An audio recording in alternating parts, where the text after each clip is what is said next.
बिस्मिल्लाहिर्रहमानिर्रहीम अस्सलाम वालेकुम व्यूवर्स की हाल चाल तो ठीक हो। आज मैं आप लोगों के लिए सिर्फ 3 चीज़ों से बनकर तैयार हो जाती है आइसक्रीम, या आप इसको कुल्फ़ी कह लें। मैंगो आइसक्रीम या कुल्फ़ी हम इसको कहेंगे। इसके लिए हमने 3 मैंगो लिए हैं नॉर्मल साइज़ के। इसकी हमने कर लेनी है कटिंग। कटिंग आपकी मर्ज़ी है, आप जैसे भी करें, बस इसके चंक्स होने चाहिए छोटे छोटे से। और अगर अभी तक चैनल नहीं सब्सक्राइब किया तो चैनल को लाजमी सब्सक्राइब कर लीजिए और वीडियो को लाइक भी कर दीजिएगा। मैंगो का जो है हमने छोटे छोटे चंक्स कर लिए। इसको मैंने एक जग में ऐड किया। इसमें हमने हाफ़ कप चीनी ऐड की या हस्बे ज़रूरत ऐड कर लीजिए।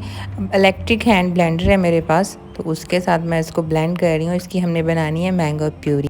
अगर आपके पास ब्लेंडर नहीं है तो अगर आपके पास ये इलेक्ट्रिक ब्लेंडर नहीं है तो आप जो दूसरा जग होता है ना, आप उसमें भी कर सकते हो, मिल्क शेक वाले जग में। लेकिन अच्छा फ़ाइन सा होना चाहिए और आपने जो मैंगो लेने हैं वो रेशेदार नहीं होने चाहिए। मतलब जो आपके पास चौंसा आम है ना, वो आपने यूज़ नहीं करने। जो हार्ड वाले आम होते हैं ना, अच्छी किस्म के, वो यूज़ करने। तो यहाँ पे जनाब मैंने एक बॉल में ऑलपर्स की क्रीम ली है। क्रीम जो है हमने तकरीबन 1.5 कप कह लें के लिए, लेकिन अगर आपके पास एक ही पैकेट अवेलेबल है तो एक ही 250 ml वाला इनफ होगा। तो इसको ज़रा फ्लफ़ी सी फॉर्म में लेके आने के लिए मैं इसमें बीटर चला रही हूँ 2 से 3 मिनट के लिए। बीटर नहीं है तो कोई बात नहीं, आप इसको ब्लेंडर वाले जग में भी बीट कर सकते हो, ईज़िली हो जाएगा। बीट किया, उसके बाद मैंने इसमें मैंगो प्यूरी जो हमने रेडी की थी वो इसमें ऐड करके फिर से हम 1 से 2 मिनट के लिए इसमें बीटर चलाएंगे। 2 मिनट के बाद ये थोड़ा थोड़ा सा थिक होना शुरू हो जाएगा। फिर मैंने इसमें 2 जो है साशे ड्राई मिल्क के ऐड कर दिए थे।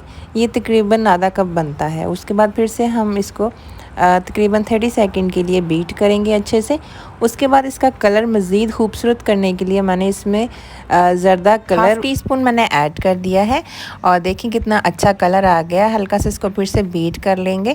इसके बाद मैंने इसको मेरे पास आइसक्रीम वाले सांचे पड़े हैं, उसको बिल्कुल ऊपर तक नहीं भर देना, आधा इंच मैंने छोड़ा है। अगर ये नहीं है तो आप कोई भी सिंपल डिब्बा लेके उसमें डाल दें सारा बैटर और उसको ऊपर से कवर कर दें। मेरे पास ये वाला रैपिंग शीट पड़ी है, इससे मैंने इसको रैप कर दिया। उसके ऊपर कोई भी ढक्कन दे के रख दें ताकि इसमें एयर ना जाए। और इसको पूरी रात हमने रखना है।